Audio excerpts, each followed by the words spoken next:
So yesterday we did the paratroopers, which was a massive problem for Enlisted since there are just so many of them.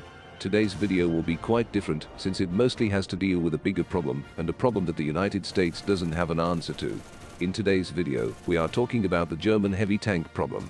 Of course, this video has been made possible through the friends at the Discord, meaning that if you haven't subscribed or joined the Discord, I highly suggest that you do that. Said, let us get started. So starting with the issue itself, Germany currently has a lot of tier 5 tanks.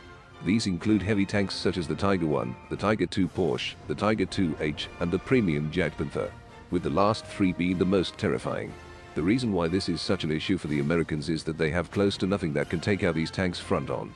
Their tanks can't penetrate their frontal armor, especially the Jagdpanther, and it is unless you get to the side, you cannot do anything. What is worse is that even if you get to the side, it is not guaranteed that you can penetrate or fully destroy these German heavies.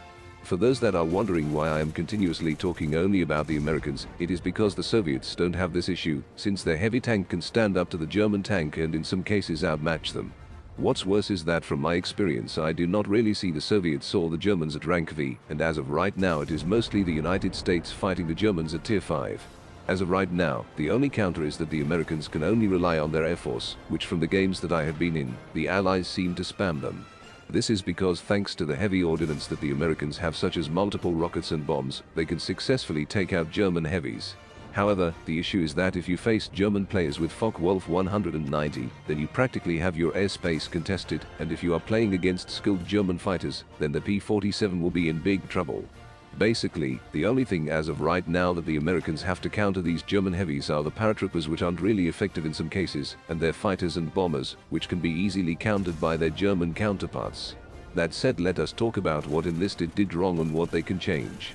For one, when they released the merge, I was confused as to why they didn't add any American heavy tanks, especially since they plan to have King Tigers in Normandy against Jumbos. I was expecting at least a Pershing that can go toe-to-toe against the heavy Tigers, but Enlisted did nothing. This is something that we have to call them out on, since it appears that they haven't been paying much attention to balancing. This in turn has made everyone's lives miserable, since now the Germans are deploying heavy tanks while the Americans are spamming planes, which is worse than the previous campaign system, because now the Americans need these planes to give them leverage. This not only is unfair for the Americans, since tanks on average get more kills than planes, but also it will make the gamma play of the average infantry unbearable, since it is mostly explosions and explosives all over the place. As of right now, one of the most important things for the Enlisted to do is to give the Americans a heavy tank. One good example is the Pershing, but also various other tanks that I have been suggesting through my tank suggestion videos. Overall, I just personally think it is just sloppiness from Enlisted or neglect of the balancing, which is an issue since as of right now we have massive issues with the German heavies. That said, Enlisted needs to step up its game regarding its balancing. With that said, that is all it for this video. What do you think? Comment in the comment section down below, and I'll see you in the next one.